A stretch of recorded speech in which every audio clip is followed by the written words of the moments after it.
We're gonna start with Rivian. Looks like Bill Bob Joe. Joe, how are you?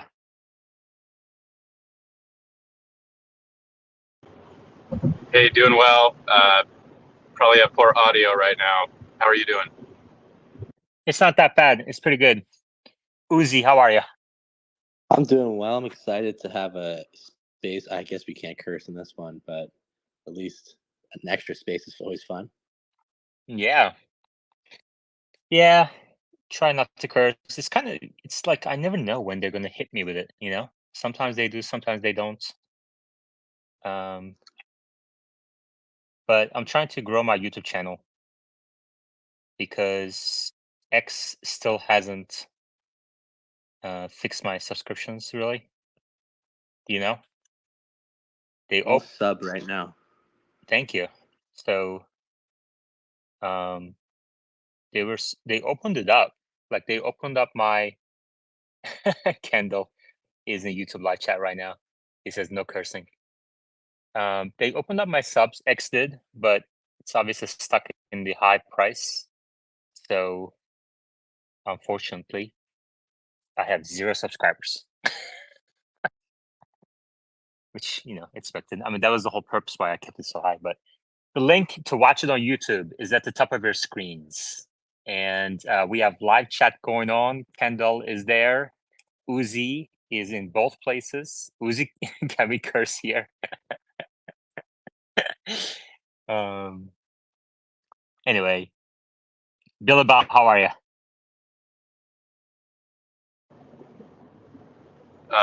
Yeah, doing well. Another good day for EV stocks. Although Tesla kind of almost tried in red there at the end of the day, but held on to another green day. Which what is it now? 10 or 11 days in a row.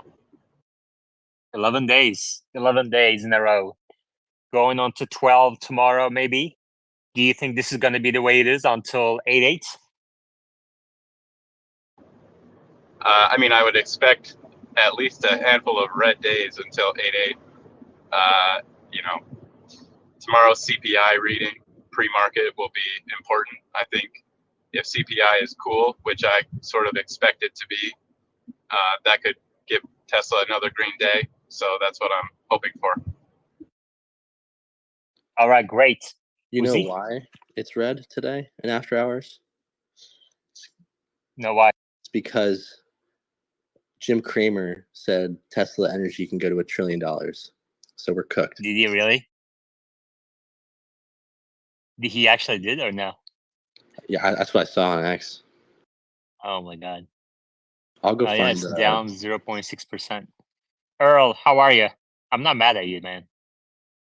Hey, is Tesla Live after hours, is it the same rules as the normal one or is it different? Well, it's a bit more chill, I guess. Okay. It is chill mode, and it's not like you like. I don't think you curse or anything like that. But we are on YouTube, and so cursing demonetizes you, which I don't want.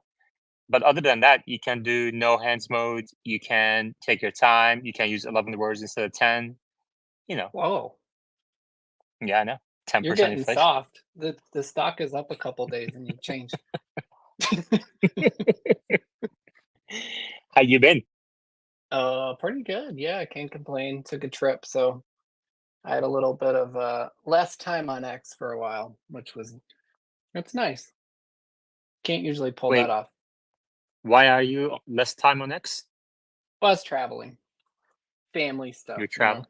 Oh, Went family. to Okay. Minnesota. Okay, good. And Yeah. you're still in Alaska, and you're gonna Yeah. stick there for a while, right? I think so. I mean, I'll find out soon in the next couple months. I only have 1 year left here, and they'll see what they'll do with me. But I'd like to just finish out up here. But I'll tell you what, though, once you live up here for a while and you don't go back to the lower 48, and then you finally visit, you're like, why do I live in Alaska? And like, we don't have anything. Like, there's no resources. There's like, my kids are so excited. Like, I took my daughter into Trader Joe's, and she was like gonna cry. She's like so happy. It's really Yeah, I paid like $30 for a watermelon the other day, and it was Oh wow. bad. It's Yeah, really, that's wild. yeah, it's rough for like trying to pick out an avocado on a Sunday. Forget it. It's like just you're amazed that they even sell these things, but they are selling them. Like people will pick it up and like, oh, that's like not too bad, and they'll buy it. So you get used to that, and then when you go visit like civilization, you're like, what are we doing? You know? And then the Yeah. sun set, and that was weird.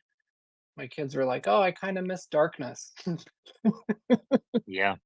That kind of explains the $30 watermelon explains all the engagement farming you've been doing. I mean, I gotta buy. I'm gonna get like scurvy up here or something. I need the vitamins and minerals of the fruits. So yeah, Do you have any tips for me? I'm trying to learn from you. for getting vitamins and minerals No, or farming. engagement farm. You're Yeah, doing. Look, I don't take this the wrong way, but you're doing great.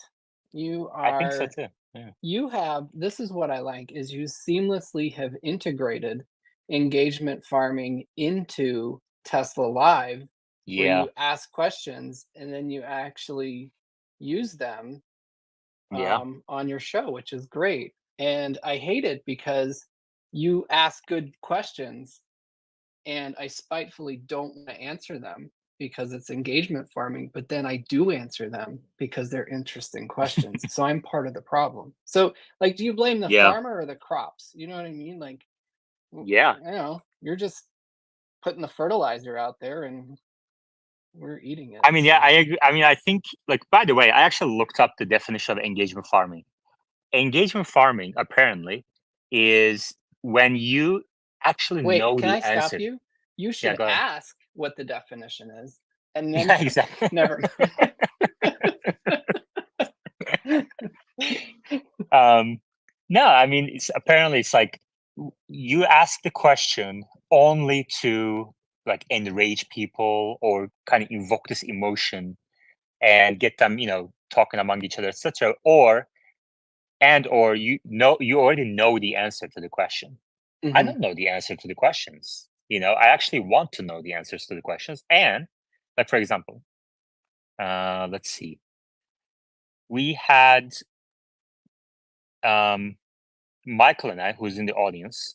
Michael and I we were having a discussion today about the launch time of robotaxis and whether everyone in the bull community, what the average median expectation is for the launch of robotaxis. So I asked a quick question and I pinned it at the top. I said, what year will Tesla launch robotaxis? Very simple question. Got about 8,000 views so far. And it got, let's see, 75 replies. And this allows me to understand not only the average median expectation, but also what each person thinks. And I'm actually trying to build this understanding of each person's way of thinking about Tesla, thinking about each of these products and services about Tesla. Literally, each reply I read and I try to understand, okay, this person thinks this about Optimus, this about robotaxis, that about insurance, and kind of try to understand the way they see Tesla, which you I think can't that's get the from difference. Yeah. you can't get from a poll, right? Right. Because the poll is kind of you don't know who's this is like an open vote instead. And so, what year will Tesla launch robotaxis?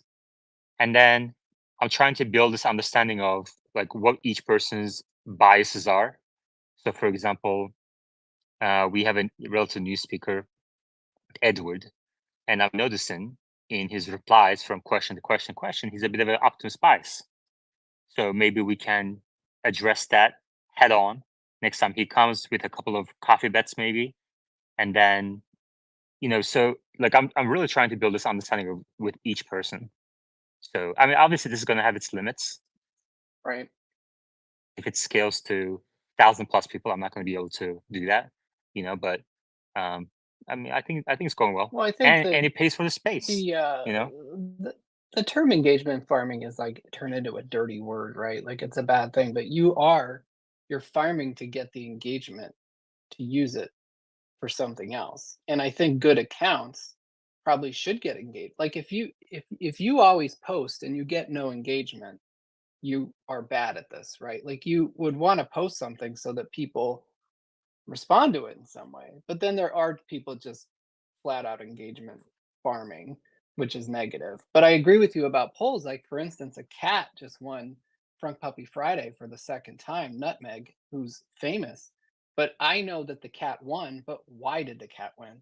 I have no idea. Some say it was the bow tie, some say it was the eyes, some say it was because it was Trevor's cat, but I don't know. I have no idea, and I have no way to answer that.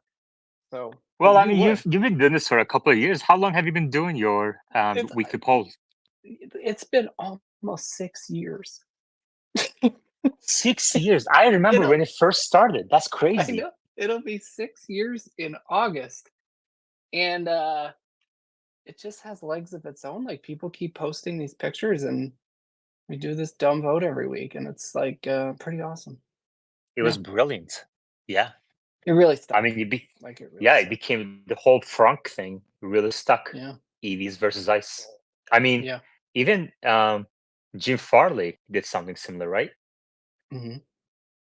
Lucid Same did thing. an Lucid account did an official, Yeah. post and put Front Puppy. Rivian, their Yeah. official account has put things up, and, of course, That's May huge. Musk and Elon Musk, if you've heard of them.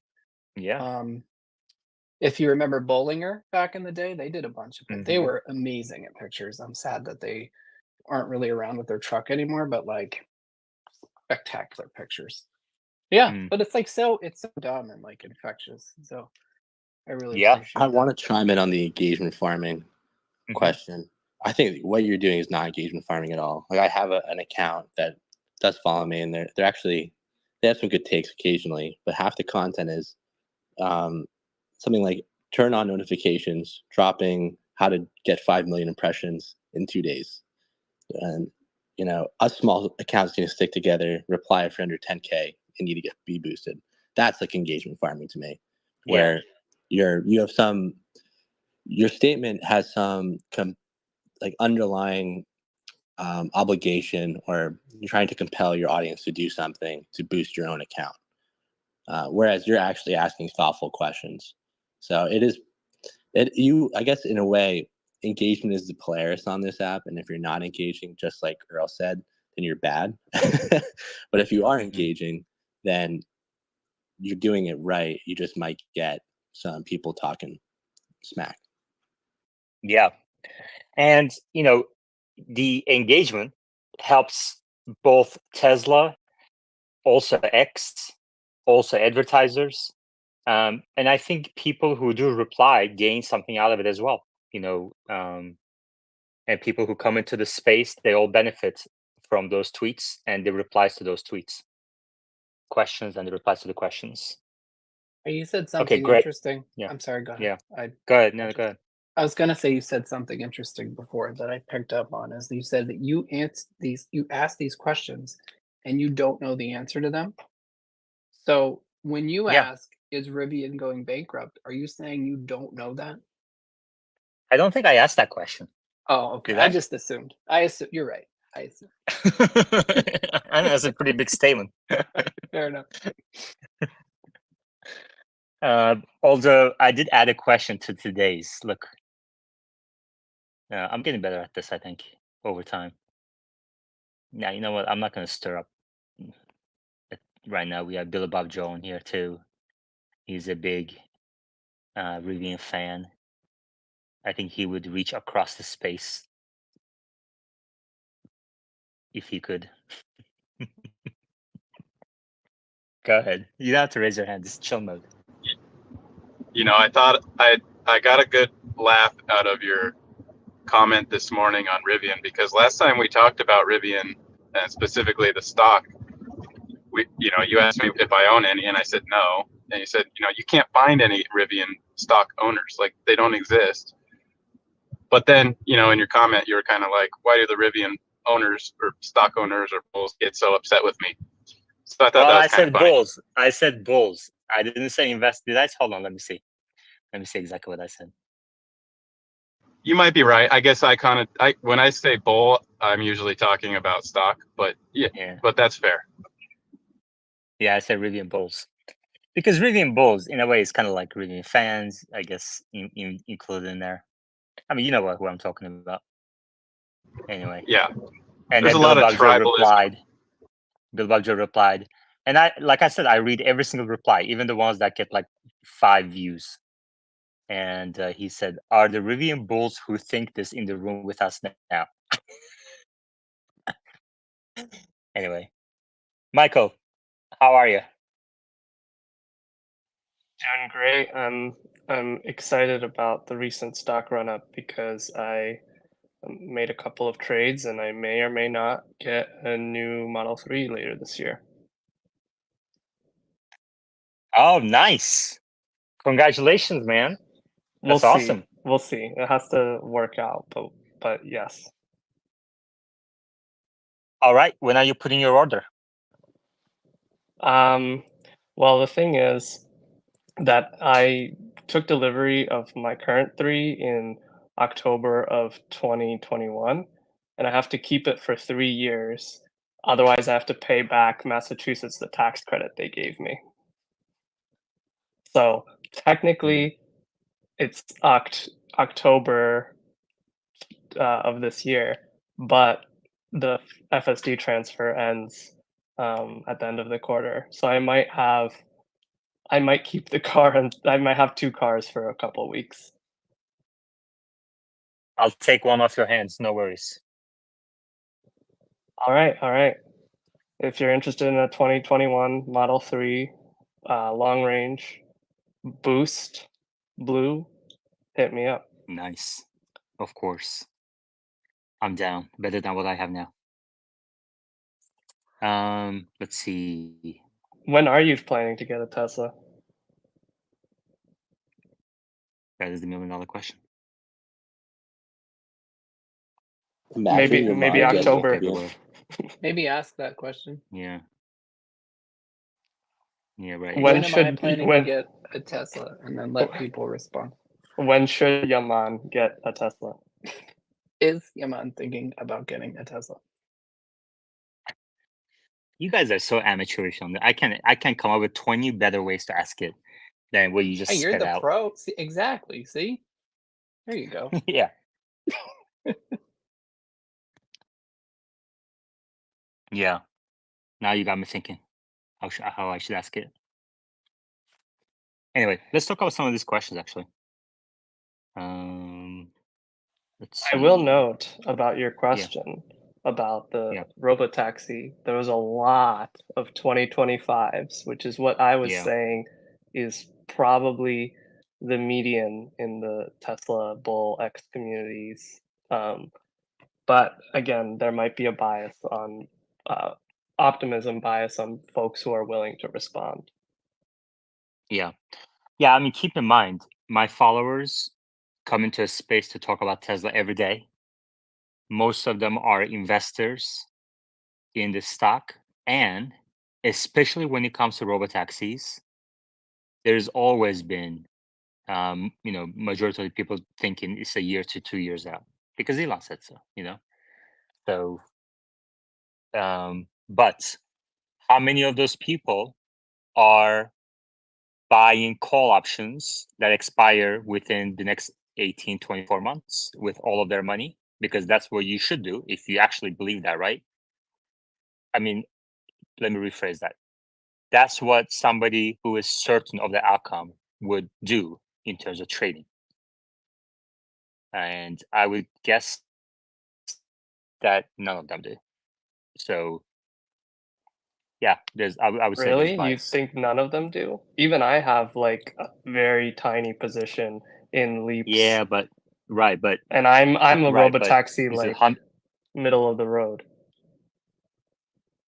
right? But is it 100% of your net worth? Not even close. I said a small position. Yeah, small position, exactly. So I think a lot of the replies are more wishful thinking and hopeful thinking and optimism than what people actually believe or highly confident will happen, which is fine. That's okay. Yeah, I really deeply think about each reply, what it means, how each person's position is evolving over time, and each person's biases, the way they think about Tesla, competition, technology, etc. But all right, let's see. One question that actually surprised me a little bit is at the top of your screens. This is, should Tesla end Model S and X production? This one got pretty much all answers were no. There were a few yeses, and a lot of people replied to this one. This is one of the more popular questions. 146 replies so far, and mostly no's. And the reason why I asked this question is because I actually saw a couple of people arguing that Tesla should end S and X. So I wasn't expecting this overwhelming response that they should not. And some good answers in there. Michael, what do you think? You follow production closely. What do you think Tesla should do with the Model S and X? I mean, S and X are definitely challenged. The production was only around 10,000 units. So yeah, they're definitely challenged on S and X, and probably sales were around the same, which is only annualizes to 40,000 units per year, which is a far cry from, I think the high point was in the 90s, 90,000 units per year. But as long as they're still if they're still gross margin positive, and I think they need aspirational products. I think they should try to make the SNX more appealing. Right now, Cybertruck is really appealing to people at that price point, and Cybertruck is at that price point. So there might be some substitution, some folks going for Cybertruck who otherwise would have bought SNX.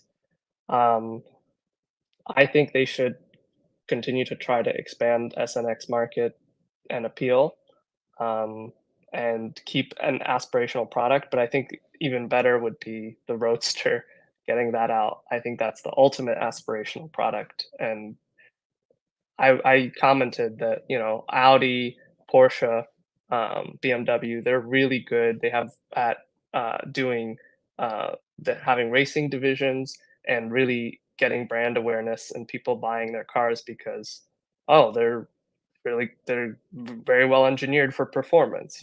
That's the brand image that they created. So I think Tesla would do well to get the Roadster out the door, and that might even help 3 and Y sales.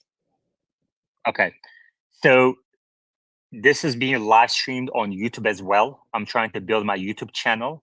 I think it will help monetize this space. And I'm going to also interview people, hopefully. And I have one lined up already on YouTube. So the YouTube link is in the reply to the space. And you can also see the link in my bio. There's a link tree link as well. And the YouTube link is on there. It's basically the same thing, at Value Analyst 1 on YouTube. So on YouTube right now, you can see on the screen the should Tesla and Model S and X production question, and we can go through the reply. And Michael also replied. Thank you, Michael, to this question. He's got a 2-paragraph reply that he just talked about. He believes that Tesla needs an aspirational product, and so Michael, if Roadster comes in, so you say, I also think Roadster is quite important to put the final nail in the coffin and show that EVs can dominate as supercars too. So when Roadster comes in, are you okay with Tesla ending Model S and X and maybe freeing up some space in Fremont for, let's say, a pilot production of Optimus? I think Optimus is going to be produced in Texas. I don't think they need the Fremont space necessarily. I think S and X should stay even with the Roadster because they should have aspirational products, ideally in every category. This is something like BMW does well. Is like they have the 3 Series, the 5 Series, the 7 Series, and then maybe you get a 3 Series in your 30s. In your 40s, you get a 5 Series. In your 50s, after a few salary increases, you get a 7 Series. You kind of progress, and so Tesla has the best brand loyalty in the industry. And the 3 and Y are selling a lot. And I think they could do more to pipeline those into those folks into their aspirational products. Okay. Another person that's on the board who also replied to the tweet at the top, Bull 2035, who says Model S is the one I want, but as an investor, yes, I don't believe Tesla can be both an EV for masses company while also offering significantly higher end vehicles. It is too confusing for the brand to be in too many markets. It also overly complicates production, and Elon wants simplicity. So we make the most high quality but reasonably priced EVs due to having the best design, sourcing, and production. So we have somebody on the board who says, yes, they should end it. Bull? Yeah, you just read my X post, which is what I feel. I feel like the Model S was a great proof of concept vehicle. It's done a wonderful job, but the sales just aren't there. And if the economy contracts, if we get into a recession, I think it's going to kill the S. So I saw Omar posted a refresh of the S. Another speaker is talking about refreshing it. That's fine, but I really think they should focus on what's selling the best and what can get them the masses. We need to get into India, expand in China, throughout Europe. The S is just too expensive for what you get. That's my feeling. It's a great vehicle, but just too expensive. Yeah, that's interesting. Because I actually personally, I think the S is an incredible vehicle, especially the Model S Plaid, and I'm really stunned that it's not selling well. I mean, if you look at the SX sales in Q2, I think Michael told me. Michael, you said 10,000 total. Yeah, around there. Yeah, around 10,000, depending on your assumption of how many Cybertrucks Tesla produced in Q2 and delivered. So 10,000, and most of that is going to be Model X, right, Michael? Yeah, probably majority Model X. I don't know Yeah. the exact percentage though. Yeah, so the Model S will be something like 3,000 in the quarter, which gets you about 1,000 per month or less. That's less than BMW 7 Series, which is incredible. That's like BMW. I mean, this is a much better vehicle than BMW 7 Series. So I don't quite understand why the Model S isn't selling twice as much or 3 times as much. Let's go to Bill Bob and then Bull and then Michael. Yeah, I'll split the difference between those two opinions. I think that Tesla should continue the Model S as their flagship product. I think they should discontinue the Model X, or at least seriously consider it. And I think, at least in the American market, people who want 3-row SUVs prefer a bigger, boxier vehicle, and like the Rivian R1S I'm in right now. And I think they should replace it with a minivan or some sort of cool Tesla van. And I actually think they're going to unveil a van on August 8th. Okay. And Steven from YouTube live chat says, yes, and SX production and focus on new products. Use that money to build out the future products and AI for FSD. Great. Yeah, you know what I really like about these nighttime Tesla lives is that we get a different group of people who can't make it during the afternoon session. They come to both on YouTube, I see, and here we get a different group of people. Except Uzi. Uzi is just always here, like me. I love it. Clarify that I can make it. I just don't want to. Yeah. Okay. And by the way, from what you said earlier, it's clear that you often come, but in anonymous mode. I do. I really do. Exactly. I spy. Yeah, I'm like, I'm here for content. I'm not trying to farm content from the farmer. Listen, no, sometimes I really just want to listen, so I do. No, I got you. Yeah, I mean, you can always come in as under your, you don't have to be anonymous. Like, if you tell me you just want to listen, I'll let you listen. I'm not gonna like say. No, I got a reputation speak on or here. don't. I can't be seen here too much. I gotta. People get the wrong impression. No, that's good. Who did I say was next? Bull? Hey, Yaman. So I think the issue I have, and I've heard from friends of mine with the S. Look, I've ridden in it. It's a beautiful vehicle. The new Plaid is what I'm talking about here. The one that's on the showroom floor now. The problem is the interior is just not of the same quality that you get with the higher end BMWs. And for a lot of people in that price range, that's a turnoff. And I'll just one more point. I'm going to check out the Lucid Air. I don't plan on buying one, but I'm supposed to be test driving one soon in the next couple of weeks because they brag all about how nice their interiors are. So I'll report back if I think there's a major difference. But they need to do something to that interior if they want to sell them.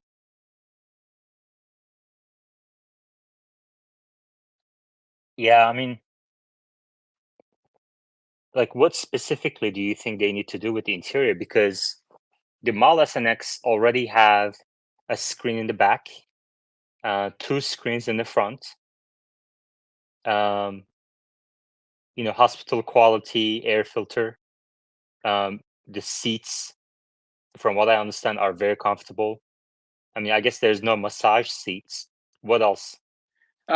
Lack of massage seats. It's also, candidly, I think it's just the styling of it just doesn't have that luxury style. Look, I like the S, but I think that's the turnoff. It just doesn't, sit back and back with a high-end BMW or Mercedes and then go to a Model S. I think you'll see the difference. It's All right. Yeah, I do hear that a lot, but Elon has been adamant about that for the last decade. So I don't know if that's going to change ever, especially for products that are not critical to the mission, right? Oh, I totally agree. I just think Elon's an all in or not in at all type of guy, and I just feel like something about the S, if they don't refresh it, just tells me he knows what he's going to do, and it's not the S. That's all. Yeah, I agree. I mean, the Would be. shopping experience with the S and X, like I can't tell the difference between the cars just looking at the website. So why would I buy the S? I don't know what Tesla is or which car is better for me. You've never driven an S Plaid, have you? No. Exactly. Whenever someone says what you said, which is why would anyone buy a S, I know they have not driven S Plaid, because anybody who's driven an S Plaid would not say that sentence. I guarantee you. I'm just stating, if you're trying to sell it to a Gen X lady, middle aged, i.e., my mom, she won't be able to tell the difference. Don't start. We only have one mom here that we care about. Dude, I honestly have never seen in my replies Machine's mom and not laugh. It's amazing. It works for everything.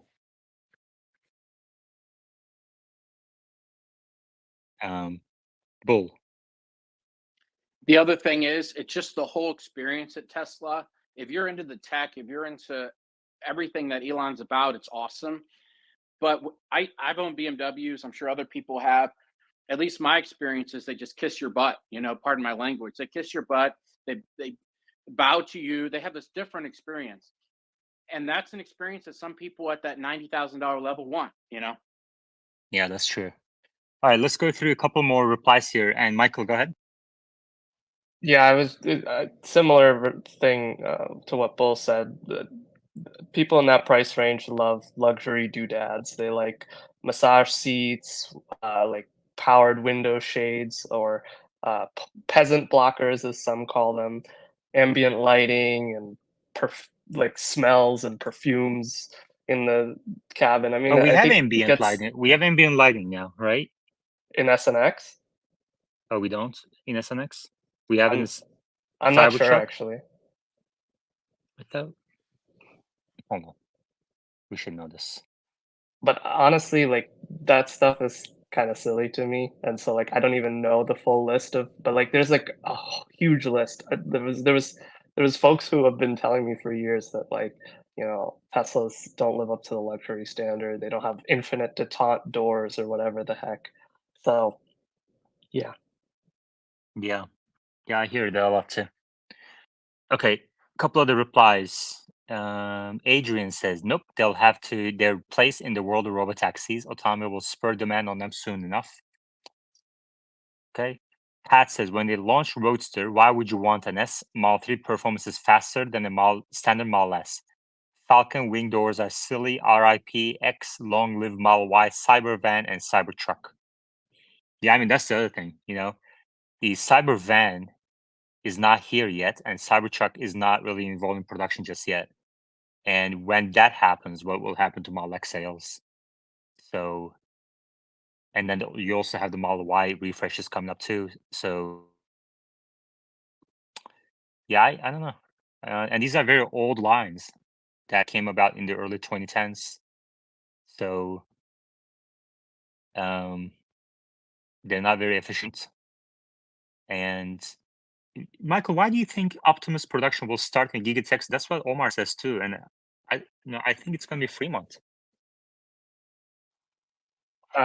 Because that's where like the innovative stuff is going to go from now on, basically, is Texas. Okay.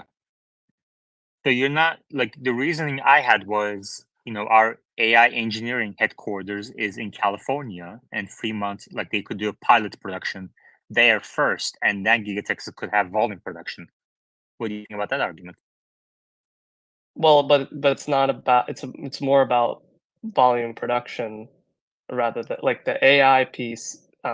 You can do the training and you can do the engineering in California, but building at scale, everything's bigger in Texas. And also, you do have a lot of tech people in Austin, so I'm sure they have, and they're building a training cluster in Austin as well. So, Well, you know what? This sounds like a good question that I can ask. Let me put on my overalls.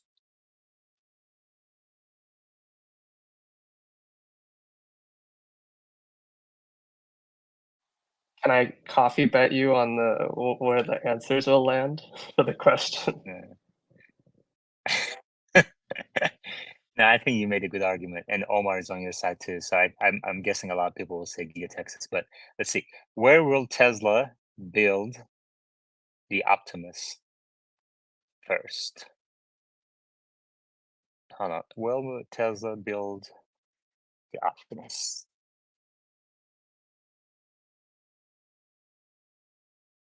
It sounds so epic when you put "the" in front of it. The Optimus. Yeah, exactly. You gotta do the Optimus. I like putting the I didn't mean it that. Okay. Where will Tesla build the Optimus? All right. This question is now at the top of our screens. If you could please give it a reply, I would appreciate it. Billy Bob Joe coming back up. Let's see what he has to say. Billy Bob? Wasn't there a guy in here who did like the private tour with Elon? And he said that on the tour, he learned that Optimus would be built in Texas, but in a new facility they're going to construct, not the existing factory. Right. You're right. And Machine's mom says Fremont has no space. Dude, there's like 5 Machine's mom accounts right now. And they're funnier. They're all funny.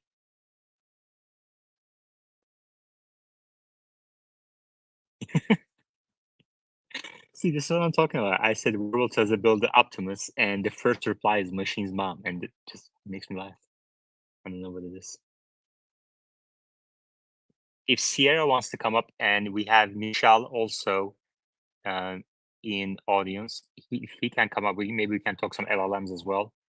We didn't get a chance to talk today. See, there's a lot of Texas replies too. Wow. Austin and Machine's mom's trailer.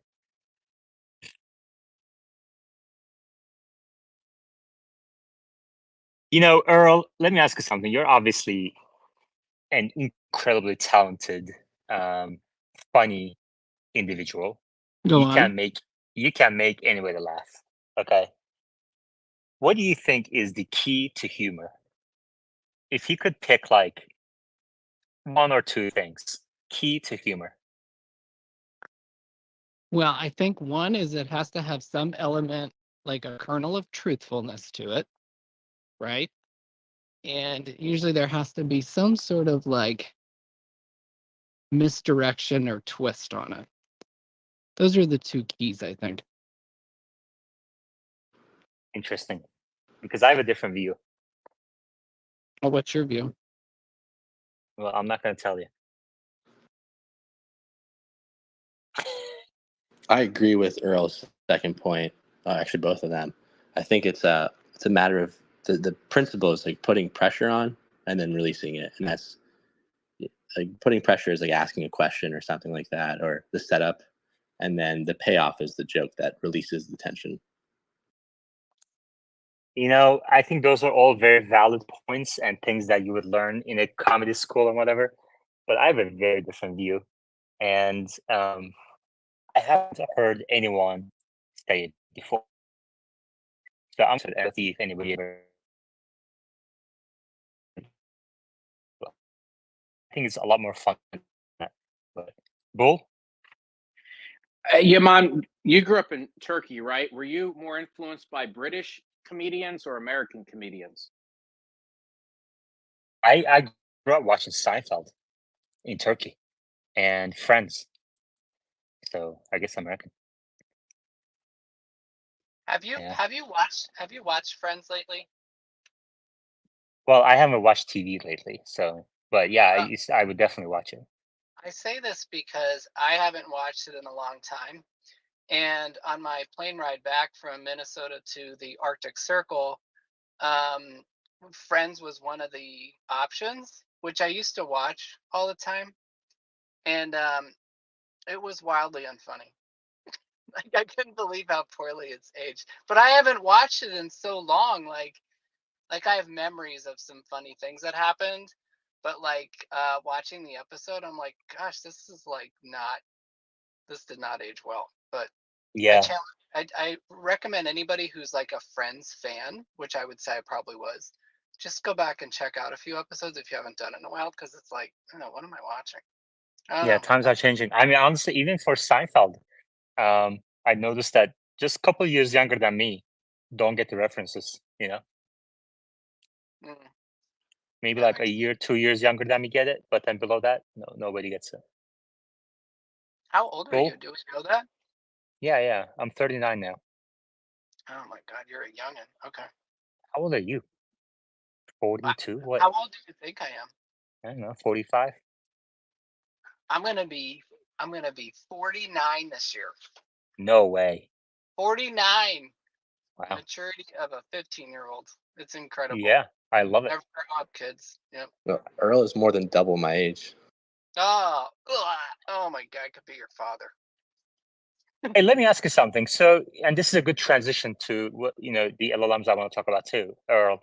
You said that it has to have a kernel of truth and a twist, and like right? some sort of a different take on it, like something creative, like a creative way to look at whatever you're trying to joke about. And then sometimes things are not funny if they're just wildly like not connected to being true. And I can't really think of an example. Why do you think LLMs fail at it so badly? I mean, there's literally no LLM that's actually funny. There's no what? Large language model, AI, that's Oh. actually funny. Why do you think they fail so badly? I'm not really sure, but I did read something about that. It was actually it was talking about why they didn't find Grok to be very funny, which you could agree or disagree with, I don't know. But it was explaining some of that, like some of those pieces of humor that people kind of like expect. And somebody just mentioned like building up that tension. And the models are so like black and white and may pull things that are funny, but they don't know how to put it together. I think AI will probably have a great sense of humor someday, but what it is now, it just doesn't land. The comedy is really tricky. I mean, even people who are really good at it, right, they can go out and do stand-up that bombs. And it's all about timing and a lot of other factors that I just don't think AI has any concept of yet. Yeah, I disagree. Bull. I think it's a lot like music, though, and Stacy's not here, but you can hear two people sing the same song or play the same song on an instrument. And if you just have a computer do it, it's just not going to have that same emotion or connection to the audience, that human feeling. We'll get there, but I think Yes. that's the difference. Yes, exactly. That's more along the lines of what I'm thinking. Like Earl can say anything and people will laugh. Literally anything. But if Well, there's somebody that expectations too, yeah. Yep. but if somebody that you don't already like or you don't already find funny says something, anything, they won't get any laughs. 100%. And it's true that label applies. So I have this reputation of being like a Tesla hater for whatever reason. So if I say something positive, people don't believe me. Or, and I've said this before, there are times when I go on your spaces and Omar will say some like borderline bearish type things, and I will quote him verbatim, and people will be so angry with me. But they're fine with him saying the same thing.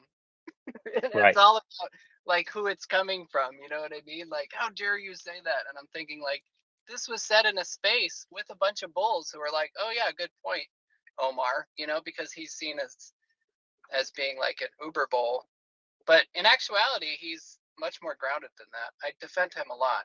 But yeah, but it like like all that context matters. And I think that's where AI breaks down a bit, is that there's just, it doesn't have that it doesn't have that like that background, you know, which is why Exactly. like you know, old movies sometimes don't age well, because there's like a time frame, there's like a culture to that, and I just Right. don't think AI has that understanding yet. Yeah, exactly. All right, Michelle. Well, I totally agree with what Bull said about the delivery is really robotic. Even if you try to use the voice feature right now, it's reading text to you, just like Stephen Hawking had this thing on his chair, and it was like reading text to you. Like there's pretty dry delivery, and once OpenAI eventually soon trademark ship what they announced. I don't know how many, like 10 weeks ago, even more than that. Well, maybe it's going to break this barrier about like having such a dry delivery. But a good test to Earl what is saying about the context window, we call it, where if you have too many multiple things an AI do, it's missing some of the context, is like try to challenge the LLM to create a choose your own adventure story. So like it writes a paragraph or a small chapter and then asks you where you want to go. You give it directions and then it continues generating the story. And at some point, an hour, 2 hours into that kind of a conversation, you ask it to summarize the whole story. And that's where you see the holes in the Swiss of like it's remembering some of it, it's wrong about details. So like it's able to pretend to be good at like stringing words together, but sometimes it's cheesy still. I think like a new generation of models might come in and fixes that. But right now, even the like super strong GPT-4 or the other ones like Sonnet are well, really good. But there's definitely holes in that cheese. Michelle, can you do me a favor and turn off the noise cancellation on your AirPods? You mean standard like this? Yeah. Oh, okay, sure. Yeah, this is a little better. Yeah, it's so weird with this noise cancellation. It has to be like a certain. It's like there's like ranges of decibel levels where it works well and where it doesn't work well. And I'm hoping the one that's going to come out in September will be better. Sierra, welcome. How are you? Hey, I'm great. I got to get some questions in on the Neuralink update today. They actually answered 3 of my Oh, questions, so it was nice. super cool. All right, let me grab what Noah has to say on the topic, and then we're gonna switch to Neuralink because I actually didn't get a chance to watch it yet. So I'm gonna ask you to summarize it. And Noah, go ahead. Yeah, I know. Rabbit, like the Rabbit LAM, was trying to work on that. I don't know if mine does a great job on context, but I know that's what they're trying to work on. Rabbit. Okay, thank you very much. Yeah, something to kind of keep an eye on. All right, Sierra, can you give us maybe a summary of Neuralink first, what they announced, any key points, and the questions that you got to ask as well? Sure. It was a really, really great in-depth update. Awesome presentation. They talked a lot in detail about the actual surgical process, which was not anything that I had seen before, and went over some of the details of what defines a successful implant and how they're going to kind of tweak their approach next time. Not that anything is wrong with the first patient, they just learned some things about positioning and also something about an oxygen bubble within the brain that's super common with all brain surgeries, but they think they figured out how to reduce that even more with the next one.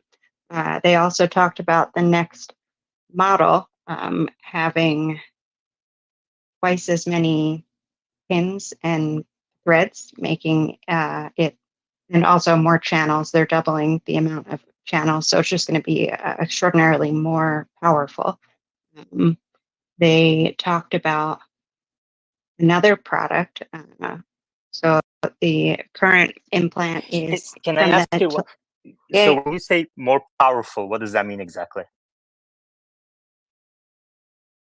It sounded like it would be able to carry out more complex tasks in the future, but I'm not entirely sure. I know that right now it has 60 or 16 threads with 64 prongs each on them, and they're doubling that. I don't have enough technical knowledge of neurology to know what that means, just that they are increasing it 2 times. So, and they also talked about the channels, which is related to the processing and the battery life. But they talked about a new product. So the current implant is within the telepathy line, but they're also introducing something that they have successfully tested in monkeys, which is called blind sight. And it is exactly what it sounds like. It's going to restore vision to the blind. Elon talked about it working for those with complete vision loss or even total destruction of the optic nerve, which is pretty incredible. I don't want to like monologue on. So, do you have questions there before I? Yeah, I think that's all very exciting. All very exciting stuff. I'm definitely going to watch it, but it helps that it was really good. And then when I was hosting the afternoon space, somebody replied and said, I think they gave guidance on how many they're going to have in a couple of years, right? Did Elon say something like thousands in a couple of years? If he did, I missed that. It might have been when I was hammering out my questions in the live stream comment section. Okay, Bull 2035. Hey, Sierra, so those who get the patients who get this technology, can they later upgrade, or is it kind of once you do it, that's the only time you can get it done? You know, I wondered that as well, but unfortunately, no one asked and they didn't address it directly. I feel like it probably is done once it's done, though I believe they can do some like over the air updates to it, not dissimilar to our car. But as far as the hardware goes, I imagine unless there's something wrong with it, it wouldn't be advisable to open up somebody's skull again. Michelle. I offer tech support to a few blind friends and that are huge nerds as well, and they are already like really delighted by the current AI capabilities of snapping a picture and or snapping a screenshot and having the description, lots of details more than what a screen reader would tell them.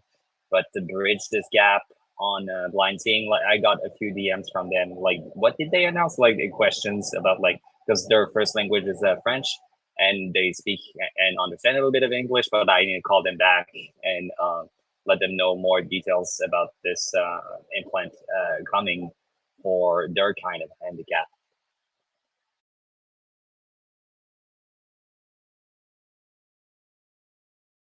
Thank you, Michelle. Miro. So I watched the telecast for the Neuralink, and at the end, Musk did say that it would be upgradable. Like, why would you want to be stuck with like iPhone early version? So it will be upgradable, and aspirationally, a few thousand in the thousands in the next couple of years. Okay, aspirationally, in the thousands in the next couple of years. Interesting. That's pretty amazing. And it's going to be upgradable because why would you want to be stuck with the early iPhone? Yeah, that makes sense. That's amazing. Thousands in the next couple of years. Next, did he say couple or a few? And did he actually say aspirationally, or did you add that? I add aspirationally. He said thousands, like in the next year or two. Yeah. Yeah, if you're gonna add, if you're gonna add something, like when you say Elon said, it should literally be in quotation marks, and you shouldn't change anything. Words, don't change a pause. Well, it depends on legislation, like approvals from the FDA. Okay. But he did also say you can communicate via Bluetooth to wheelchairs, to the Optimus. That you could. Hey, that was my question. Yeah, I just didn't want to overload you guys. That was actually in response to the question that I asked. What did you ask? I asked if there were any future plans for integration with, or if there were any future plans for teleoperation of Optimus. And the response was amazing. They were at the time talking about wheelchairs. I can't take credit for that. That one wasn't my question. Someone else asked about wheelchair control, which is when Elon said that basically it communicates with anything with a Bluetooth signal, which is huge because it means that the compatibility of what this will be able to communicate with is incredible. Anything with a Bluetooth signal. And I asked about any future plans for teleoperation control of Optimus, and they went on for about 3.5 minutes in their answer, but the answer was yes. And he ultimately went on to say that not only would you potentially be able to control Optimus, but in the future they might use Optimus's robotic limb design to create like cybernetic prosthetics for people. So he gave the example of using Optimus's arm controlled by the Neuralink, like actually physically attached to the person. So that's pretty exciting. Okay, good. Now, also the audience should note that Sierra's expertise area is, let me just get wireless networking technology and safe and ethical AI practice. So when she says something about Bluetooth connectivity, I'm hearing what she has to say in that context. This is in her expertise area. And the reason why I know that is because she replied to the tweet at the top. I said, what's your expertise? Please be specific. And she replied, wireless networking technology and safe and ethical AI practices. And then I asked, can I ask you about Qualcomm then? And then, yeah, so, Qualcomm obviously a very important company for that field. And then there are more than 100 replies under that tweet, people sharing their expertise areas. So you can go into those replies and see what everyone's expertise area is. And Dylan said, machine's mom. And I laughed. Humanities. Yeah, hi Sierra. Thanks for being on the call. Was there any talk about whether this is going to be covered by insurance and when they think that might be? Because that's a big hurdle to overcome. Unfortunately not. There was no talk of insurance or cost implication or anything of that nature at this juncture.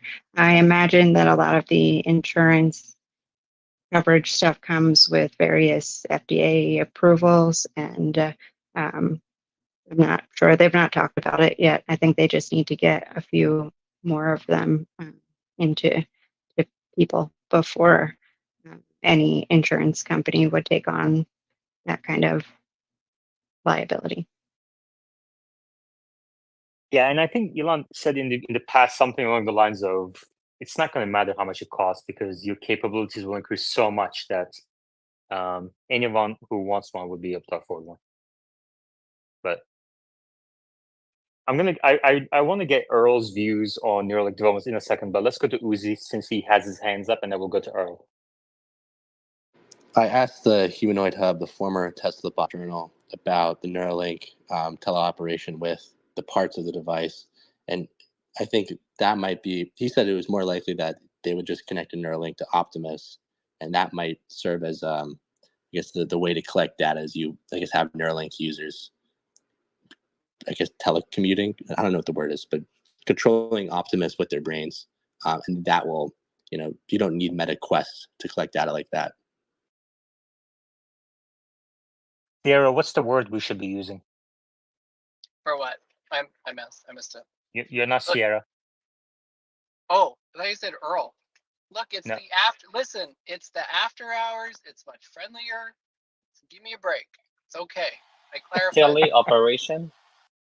Teleoperation. Okay. Teleoperation, yes.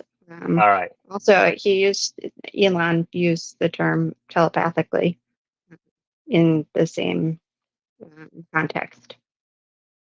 What's the difference?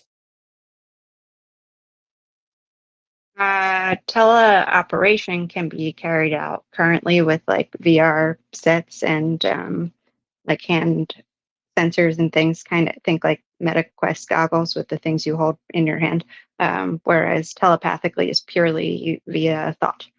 So I guess telepathically is actually more better suited in this context. I just happened to phrase the question with teleoperation. Okay. Okay. So Neuralink in the thousands in a couple of years, and communicate with Optimus telepathically. Any other kind of bullet point takeaways that we should do? They learned from, and you're going to be able to replace it with future ones, okay? And they have some learnings from the first patient that they're going to improve on. I'll watch it tomorrow morning. Humanities.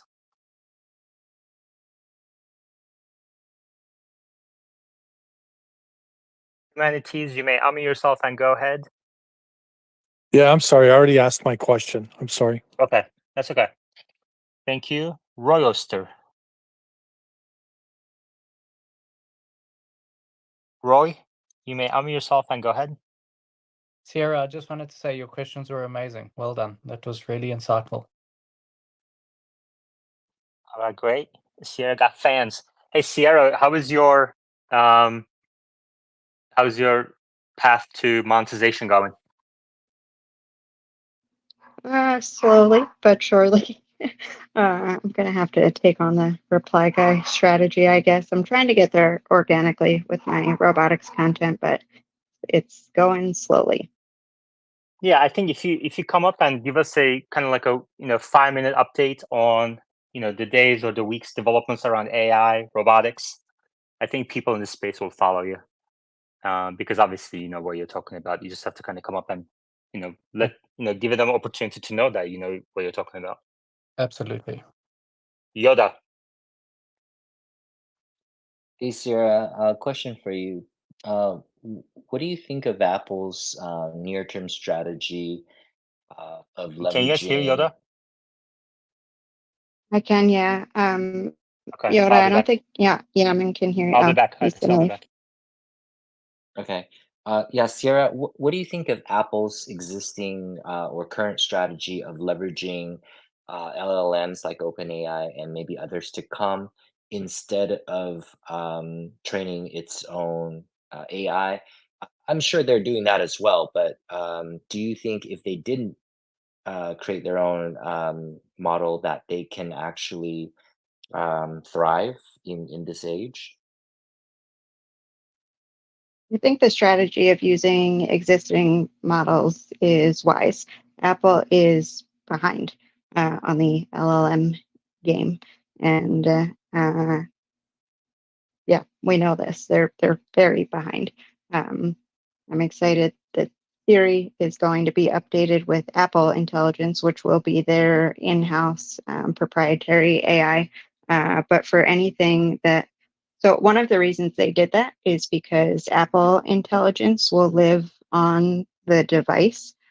So it's basically anything that will need real-time data. That it will push to other existing LLMs that can surf the web. Um, that is to protect your data and security, kind of, because you're still going to have to push a lot of queries to those other LLMs without Apple Intelligence being able to access the web. It's an interesting strategy. I also think it was kind of one of their only options at this juncture. Thanks. Do you think when it comes to Tesla, maybe you could speak to both the cars, assuming that voice is coming, for cars and for Optimus, do you think Tesla should lock down the LM to be Grok only, or do you think it's a better strategy for either the cars or for Optimus to be flexible and allow maybe the owner of that Optimus fleet to actually customize and integrate with other LLMs? That's a great question. I think it very much depends on the application of the LLM. So, if Grok, for instance, is going to have access to any FSD related data, I think there's absolutely no shot that there will be an opportunity for third party LLMs to participate in that, even if that's what the consumer wants. You can obviously, just for regular queries, already use your device via Bluetooth to access those models if you feel so inclined. But for anything that is onboard intelligence, I think it's highly unlikely, knowing what we know about Elon and his dedication to data security and privacy. I don't think that they'll be outsourcing any of that. Yeah, thanks. And maybe just one final question. Sorry, Sierra, for bombarding you. Um, why do you think some AI subscriptions, such as LLMs like ChatGPT, Gemini, are money that is going to be competed away, whereby the $20 subscription eventually gets lower and lower, whereas let's say a Tesla subscription for FSD is able to sort of sustain that value for consumers. Is it the proprietary data or the device that they control? Would love to hear your comments. Another really good question. However, I a little bit disagree with your phrasing. I don't think the pricing of LLMs is going to become any more accessible than it currently is. I don't see that going down anytime soon. There's no need. They kind of have a corner on the market for those that are not open source. And I just don't see that becoming more affordable. There are free versions of all of those models, but you are lacking access to some premium features. And yeah, I think they're just very different products to try and compare. I do think that the price of FSD might come down a little more as more people are using it. But I don't think LLMs are going to change at all.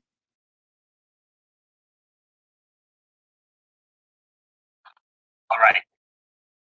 This space has been going on for, let's see, it's 9 o'clock.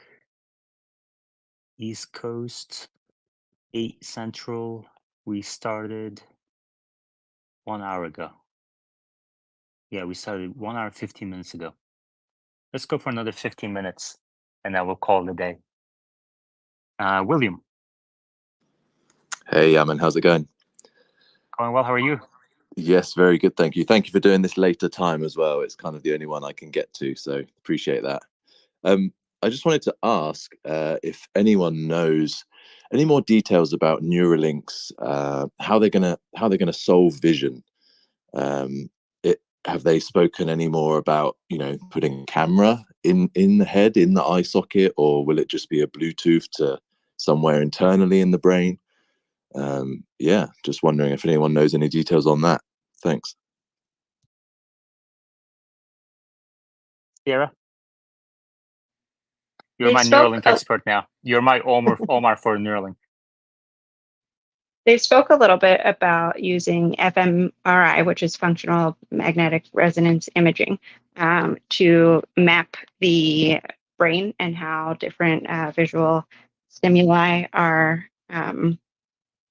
perceived and in which parts of the brain and what that looks like from a brain activity standpoint. I posted a study a couple of days ago where a group of researchers also used fMRI to extract generative AI images using stable diffusion, so like Midjourney or DALL-E, from thought. And I imagine the two processes are working very similarly, though they didn't go into as much detail on the visual process beyond the fMRI brain mapping today on the demo. But the way that the one using generative AI stable diffusion works is they showed the participants 10,000 photos each. There were 6 people in the study, and they had an 80% success rate with the AI systems being able to regenerate the images from thought. So they had them look at 10,000 images and put them under fMRI and had them imagine the images and used what they extracted from the fMRI to dump it into a text model that then dumped that into a generative vision model or generative image model. They didn't give as much detail on blind sight as on like a technical standpoint as I would have liked, though I imagine we'll be getting more information about that soon because they have done it in a study with monkeys successfully, and they did talk about that. It is fascinating, though, especially with being able to. They mentioned if the optic nerve is entirely destroyed, which is miraculous. Yeah, so crazy and so interesting. Thanks, Sierra. Did you say that study is on your page? Yep, I can post it in the purple pill if that's okay. That would be amazing. Thank you so much.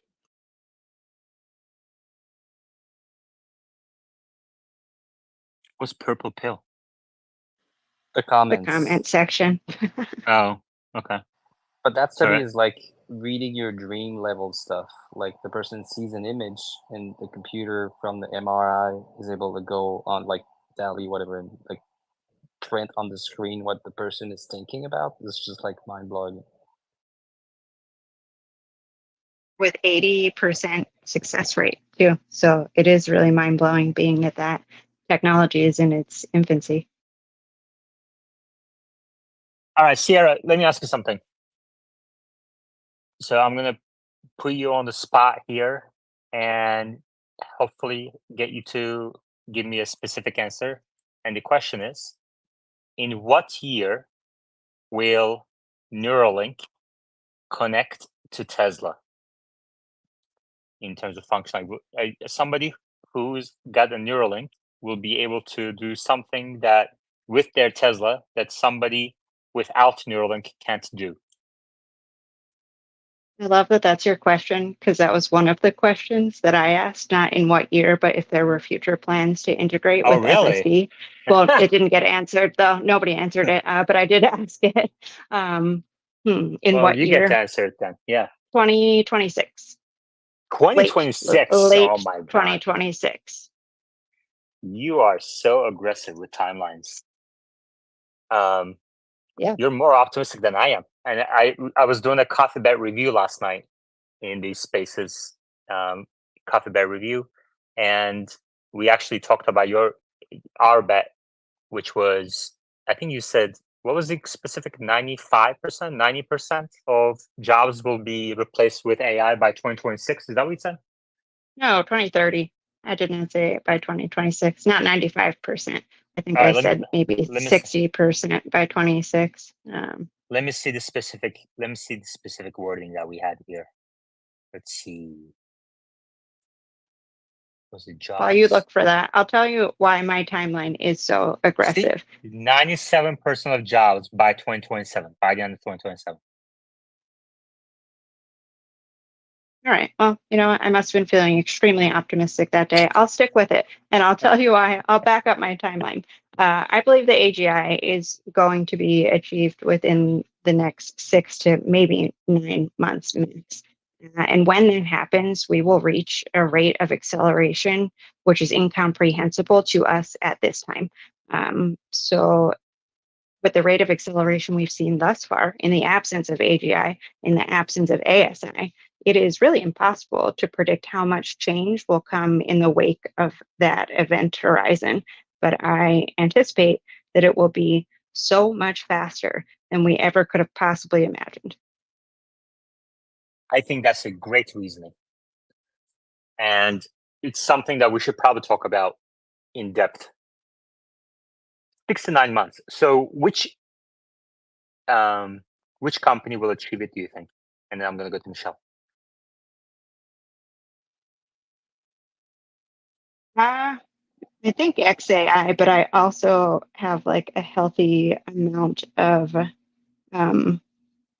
I don't want to say optimism because it wouldn't be optimism, but there's a small, like a healthy amount of my brain that thinks it could also be someone that's like not even in the game yet, some college kid at MIT.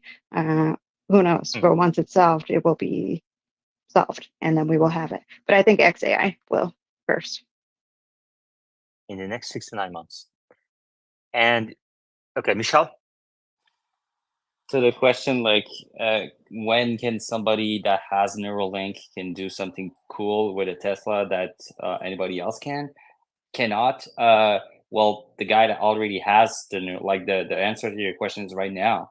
It like there's a way to like spoof your MAC address of your Bluetooth phone to the Tesla and like it unlocks your car. So I'm pretty sure there's a way to hack this guy's Bluetooth and that he would walk to a Tesla and the Tesla would recognize his Neuralink as the key to unlock the car. I'm pretty sure that's like digitally possible right now. Interesting. That's a great answer.